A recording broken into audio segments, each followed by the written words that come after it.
அழகு மிகுந்த ராஜகுமாரி மேகமாக போகிறாள்.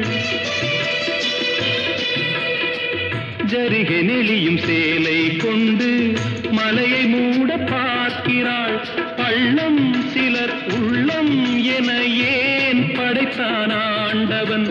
பட்டம் பெற தேடுகின்றேன், எங்கே அந்த நாயகன்?